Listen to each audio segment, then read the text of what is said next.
যে ক্লাবে অনেক লোকে তো ইন্টারভিউ নিতে পারে না, সবাই মিডিয়া সবাই বলতে পারেন, কিন্তু যে অফিসিয়াল স্টেটমেন্ট হবে ক্লাবের, ওটা আমার ববিদা আর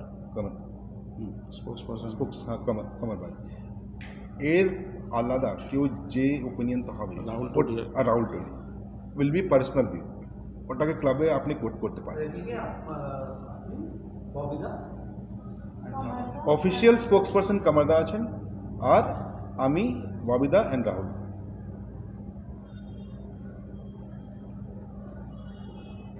সেটা দীপকদা, আমি, ইশতিয়াক আহমেদ রাজু। না, আমার এখানে একটা বক্তব্য আছে, আমি একটা সিরিয়াস কথা বলতে চাই। দীপক সিং এখানে এইভাবে অ্যানাউন্সমেন্ট করতে পারে না। আমি হলাম ক্লাবের সচিব, আমার এখানে 100% অ্যাজ পার কনস্টিটিউশন আমার রাইট আছে আমার বলার, কিন্তু এখানে না, এখানে এইভাবে উনি বক্তব্য দিতে পারেন না, এখানে বাইট দিতে পারেন না, কিংবা এখানে প্রেসে বলতে পারে না। আমার রাইট আছে, আমি অ্যাজ পার কনস্টিটিউশন আমি বলতে পারি। কোনো ক্লাব পৃথিবীতে কোনো ক্লাব সচিবকে বাদ দিয়ে কোনো ক্লাব স্টেটমেন্ট দেয় না। এখানে অদ্ভুত জিনিস উনি আজকে যেটা বললেন এটা ভুল বলেছেন, এটা ঠিক না। This is footballing matter. না, ফুটবলিং এনি ম্যাটার, ক্লাবের ম্যাটার নিয়ে no investor we are 39% share, আমরাও শেয়ার হোল্ড করছি না। আমি একটা কথা বলি, উনি এইভাবে বলতে পারেন না। এটা এখন এইভাবে কথা বলি, আমি এখানে যখন বসে রয়েছি, एक मिनट रुकिए, नहीं दीपक भाई, ये गलत बात है। नहीं नहीं, ये प्रेस में अब इस तरह का मत बोलिए। आप हमको बैठा के प्रेस में आपको क्या बोला, आपको क्या बोला? नहीं, ये गलत बात है भाई। एक मिनट আপনি, দিস ইজ নট গুড। আমাদের এটা আছে, অনেকটা ব্যাপার আসছে যেটা আমাদের সেক্রেটারি আছে, অনেক কিছু যা জিনিস না বলতে পারলে ওটাও বলে দেয়, সেটা নিয়ে ইনভেস্টারে অভিযোগ হচ্ছে। সেরাশি গ্রুপ, বাংকার হিল দুজন, Deepak Singh one is the only member নয়, যারা ওনার আরও ডাইরেক্টর আছে, তারা আমাকে আজকে ফোনে কথা বলেছেন, বলে যে আপনারা যে আপনার স্পোক্সপারসন যা পাচ্ছে বলে দিচ্ছে, বিলাল বলে, এক মিনিট বিলাল বলে দিচ্ছে, আরও অন্য অন্য মেম্বার বলে দিচ্ছে, এটা কিন্তু এটা করলে হবে না। আমরা আর ফুটবল চালাচ্ছি, ইনভেস্টারে কোন প্লেয়ার আসছে কোন প্লেয়ার না নিয়ে আসছে আমরা কমিটির মধ্যে রাখবো, কমিটির মধ্যে পাস হবে, একটা গ্রুপ বানিয়েছি, কোথায় কী হচ্ছে না হচ্ছে হঠাৎ করে কেউ বলে দিল, ওটা কনফিউশন তৈরি হয়ে যাচ্ছে, মিসকমিউনিকেশন ক্যাপ হচ্ছে। সেই কারণটাই নিয়ে আজকে এইটা আলোচনা। এই মিসকমিউনিকেশন হওয়ার কারণটাই হচ্ছে, যারা সবসময় থাকছে, তারা যে সবসময়ের মধ্যে পড়ে আছে কি হচ্ছে না হচ্ছে। এখন কোন প্লেয়ার নেওয়া হচ্ছে সেক্রেটারি নিজেই জানে না, কোন প্লেয়ার, এক মিনিট, কোন প্লেয়ার খেলবে সেক্রেটারি নিজেই জানে না, প্র্যাকটিসে নিজেই জানে না, প্র্যাকটিসে কোন দিন প্র্যাকটিস হচ্ছে ওনার নিজেই জানে না। এই অভিযোগটা আমাকে ইনভেস্টর আজকেই আমাকে বলল, কমিউনিকেশন গ্যাপিংটা এখানে হচ্ছে। যারা মাঠে যাচ্ছে সেই জন্য আমি বললাম তাহলে কামার ভাই কেন হবে, বলে কামার ভাই মাঠে যান, উনি সব কিছু জানেন, ওনার সঙ্গে কথা আছে, যে কমিউনিকেশন করবে তাদের সঙ্গে আমরা বেসিকলি এই কারণ হাট করার ব্যাপার বলা হয় না। যে footballing matters all decisions it's investors responsibility আছে, এই এগ্রিমেন্ট হয়েছে कि फुटबॉलिंग मैटर्स से all decisions will be taken by investors. तो আমরা অফিশিয়ালি একজনকে স্পোক্সপারসন একটাই হতে পারে, এক ইনস্টিটিউশনে 5টা স্পোক্সপারসন হয় না কখনো। और ये धोनी की हुई जी गजब ग्रिप कैसे SRMB जैसे SRMB TMT बार की विंग ग्रिप टेक्नोलॉजी सीमेंट के साथ बनाए मजबूत पकड़। Grip is important. কি দেখলেন ভিডিওটাতে? অবাক হচ্ছেন? আমি অন্তত অবাক হচ্ছি না। এই বিষয়টা একেবারে খুবই সত্যি। মোহামেডান স্পোর্টিংয়ের স্পোক্স পার্সনকে কে বলছেন কথা, কার কথা ঠিক, গোটা বিষয়টা কিন্তু খুব স্পর্শকাতর। দেখুন, এক্সট্রা টাইম বাংলার পক্ষ থেকে যে ভিডিও যায় বা যে বক্তব্য যায়, তাতে কিন্তু আমাদের যে টিম রয়েছে, কোর টিম রয়েছে, সেই টিমের অবশ্যই একটা ভাবনা এবং তার ফলে সেখান থেকে কেউ একজন সেটা বলে। কিন্তু মোহামেডান স্পোর্টিংয়ে কে বলেন, এটা খুবই সমস্যার বিষয়।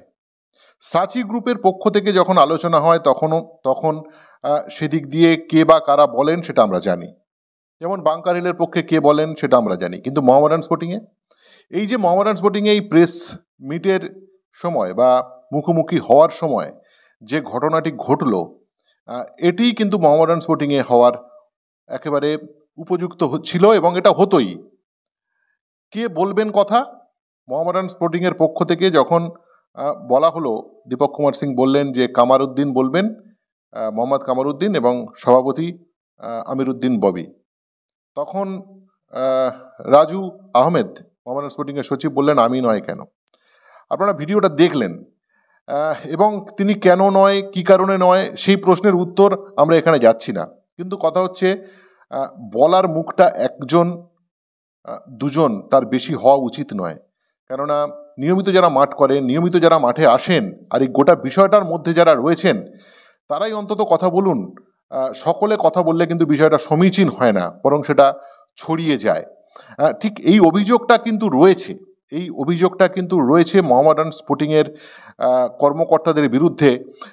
এবং আমি আপনাদের একটা উদাহরণ এখানে দেখাচ্ছি, যে উদাহরণটি দেখার পর আপনাদের মনে হবে হ্যাঁ, হয়তো এই ভিডিওটার একটা সমীচীন জায়গা রয়েছে। আন্দে চেন্নিসাভ ওরিয়েন্টেড যে বিষয়গুলি, যে বক্তব্যগুলি মোহামেডান স্পোর্টিংয়ের পক্ষ থেকে এসেছে সাংবাদিকদের সামনে, সাংবাদিকদের মাধ্যমে, সেখানে একটি বিষয় যে আন্দে চেন্নিসাভ নোটিশ পাঠিয়েছিলেন 15 দিন আগে। 15 দিন আগে যে 13ই জানুয়ারি যে নোটিশ পাঠিয়েছিলেন, যে ডিফল্ট নোটিশ ফ্রম মিস্টার আন্দে চেন্নিসাভ, সাবজেক্ট লেখা রয়েছে, আমি ভিডিওর ওপরে রাখছি এই মেল বডিটার অংশ, যেখানে লেখা রয়েছে 13ই জানুয়ারি 2025 সন্ধ্যা 6টা 8 মিনিটে এই মেলটি আসে। এবং মেলটি আসে কোথায়?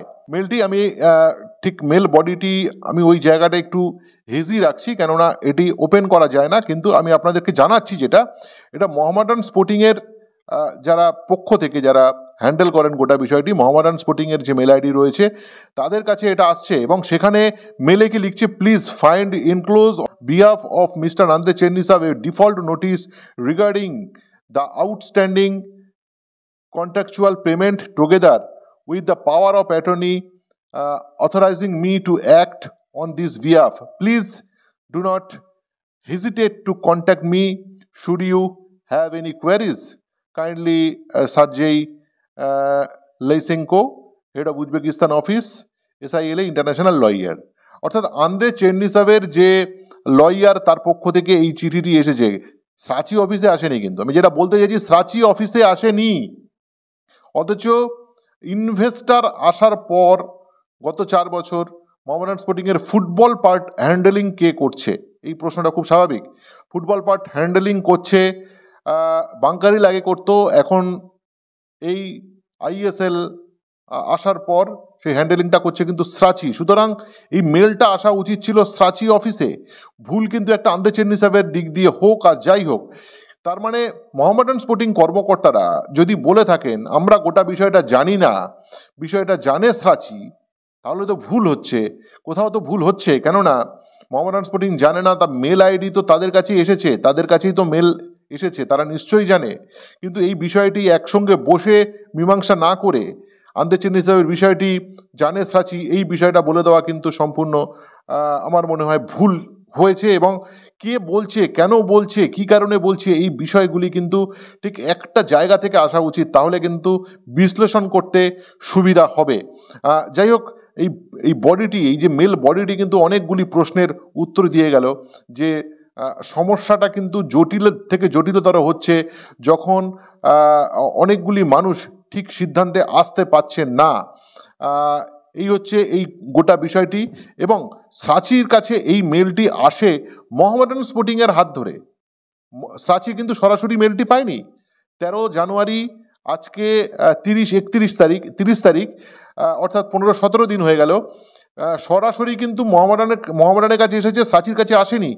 সাচি কিন্তু পেয়েছে মোহামেডান স্পোর্টিংয়ের কাছ থেকে। সুতরাং আন্দে চেন্নিসাভের এই ডিফল্ট হয়ে যাওয়ার যে নোটিশ বা যে জারি যেটা হয়েছে, বা যে বক্তব্যটা আন্দে চেন্নিসাভের লয়াররা রেখেছেন, সেটা কিন্তু মোহামেডান স্পোর্টিংকে রেখেছেন। কিন্তু এখানে একটা প্রশ্ন উঠবে, ফুটবল চালাচ্ছে কে বা কারা? ক্লাব চালাচ্ছে মোহামেডান, কিন্তু ফুটবল তো চালাচ্ছে বাঙ্কাঢিল এবং তারপর অবশ্যই সাচি। এবং ইদানিং সময়ে ফ্র্যাঞ্চাইজি বেস লিগে ফুটবল চালান কিন্তু ক্লাব নয়, অবশ্যই ইস্টবেঙ্গলের ক্ষেত্রে সেটা ইমামি, এবং মোহনবাগানের ক্ষেত্রে অবশ্যই তোমার RPSG গ্রুপ। এইটা তো মেনে নিতে হবে। ঠিক এই জায়গাটাই কিন্তু মোহামেডান স্পোর্টিংয়ের কর্মকর্তারা এই জায়গায়, এই যে মাঝখানে তারা কিন্তু সঠিকভাবে বিশ্লেষণ করতে পারছে না। আমি যতটা সম্ভব বিশ্লেষণ করে দিলাম। ভিডিওটি ভালো লাগলে অবশ্যই লাইক শেয়ার করবেন আর ছড়িয়ে extra time